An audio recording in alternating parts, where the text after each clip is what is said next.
It's great to be with you, talking to you from my office in beautiful West Lynn, Oregon. So thanks for listening, and thanks for doing this with me and being patient, because I just had a hard time being in two places at one time. So I hope this works out, and I hope that it looks good and comes across the way that I want it to come across to you, because I want you to see for yourselves that this business is the single best business opportunity in the world, and anybody can do it, because I believe with all my heart anybody can do it. You know, back in 1987, Yvonne and I went through a real rough time in our lives. We went through a bankruptcy, and I'm not going to tell the whole story today, but it's on tapes you can buy. You know, but bottom line is we went through a bankruptcy, and it hurt everything.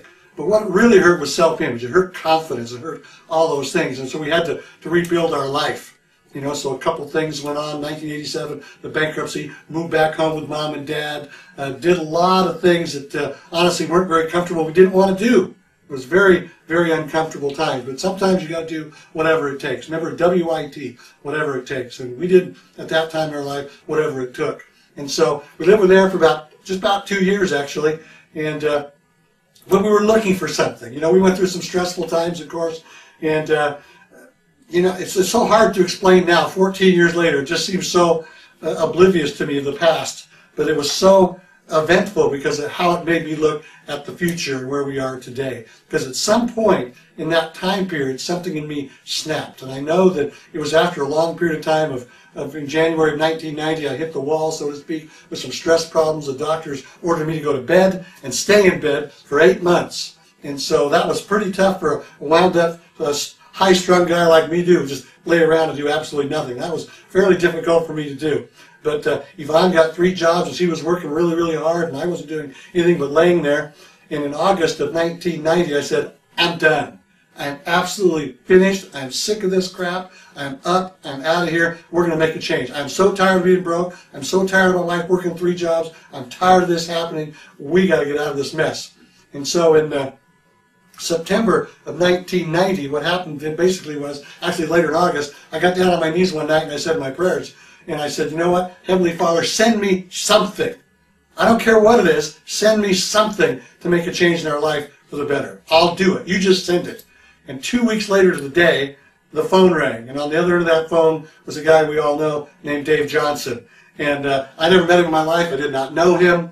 And here's what he said to me. He said, is this Reid Nelson? I said, yes, it is. And he says, well, my name is Dave Johnson. You don't know me, but I'm a friend of a guy that you do know named Clyde Pack. Well, I assume Clyde and Sandy Pack are probably in that audience today, and God love you for that, for putting Dave up to that phone call. But the bottom line was, you know, I said, so what's up, Dave? And he says, well, we're involved in a joint business venture together with a company called Niken. Have you ever heard of it?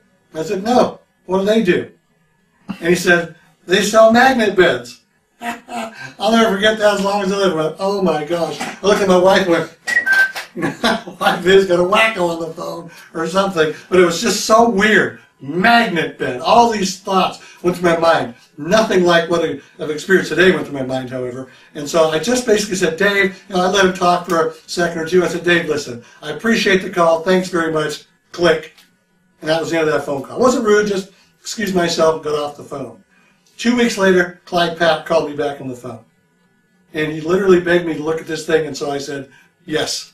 Okay, I'll look at it, send me something. A couple weeks later, some tapes showed up. I might show you those tapes. We're in the other room here. I might show them to you. And we should do that. Jeff should. Jeff's on the other side of the camera here. Should show him the tapes. But bottom line is, he sent this information. We looked at it. And long story short, we threw our hat in the ring in Niken. And it was really, really interesting. So what I want to do is I want you to know that not everybody you're going to talk to, a lot of new people in that audience today, not everybody you're going to talk to is going to just jump into this business with you and say, oh yeah, I want to do this. Oh yeah, please, I want in. They're not going to come to you like that. It's not going to happen that way. You know, in fact, is some of the most skeptical people in the world were your best distributors. You know, we were very skeptical. We weren't negative, we were just skeptical. And so with that in mind, let's go to the next phase of that story real quickly, because after we went through, we looked at the information the client sent us via some audio cassette tapes and that sort of thing, and then we tried the product out. And that was so critical to this business. Some people don't loan product. We were loaning maniacs, you know, because you know what? I didn't want to sell anybody anything. I wanted to try it. If they liked it, I knew they'd like it and they'd get in or buy it or whatever. And so we did a lot of that and still do. I think it's a very important point. Oftentimes, after all these years, we get lazy, we get sloppy, and we don't do some of the things that really made us successful.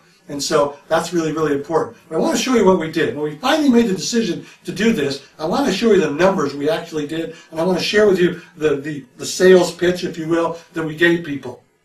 The pitch kind of went like this. I'd call somebody up. I've got a friend of ours, Nick Riddle, sitting here to my left over here. And this, I'm going to use Nick as an example. I'd call him up and say, ring, ring, and say, Nick, this is Reid Nelson. How you doing? How you doing, Reid? Doing great, buddy. Listen, Yvonne and I recently got involved with a company called Weekend. Have you ever heard of that? Not really, no. Not really. Well, it's something that actually we're just absolutely excited about, and we would be honored if you'd consider joining us in this venture. Well, what they do, what's it about? You know, and that's usually what's going to happen. You may not have heard that, I don't know. But basically he said, what are you doing? What's it all about? You know, when you ask somebody that, you know, or say that statement, you know, I would be honored if you'd join us in this venture.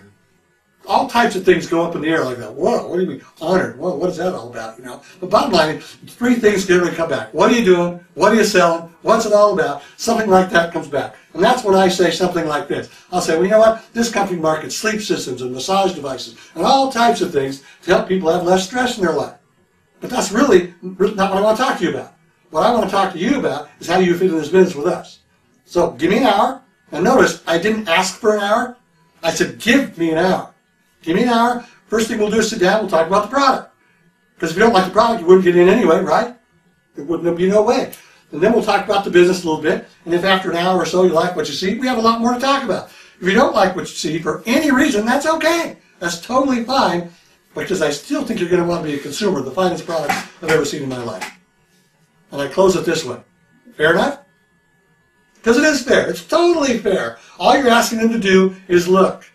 Okay? Now, if you really got some guts to you, and somebody's giving you a hard time, you say, hey, by the way, Nick, as a friend, I expect you to at least look. You know? As a friend, that's what you want. You want them to at least look. I'm not forcing it down your throat, but as a friend, I do expect you to at least look. And then you're just trying to jockey for a time to sit down with them. In my case, it might be here at my house, it might be at the coffee shop, who knows? All that really doesn't matter. You're just trying to get a time to get together. So that's my little pitch, and that's how we set things up. And here's what happened. We actually made a list of 274 people. The fact is, hang on a minute. I know this is on video, so don't follow me. Be right back. Can you zoom in on this, Jeff? This is my calendar from 1990. I keep it by my desk at all times. This is exactly, the original list of names is right here.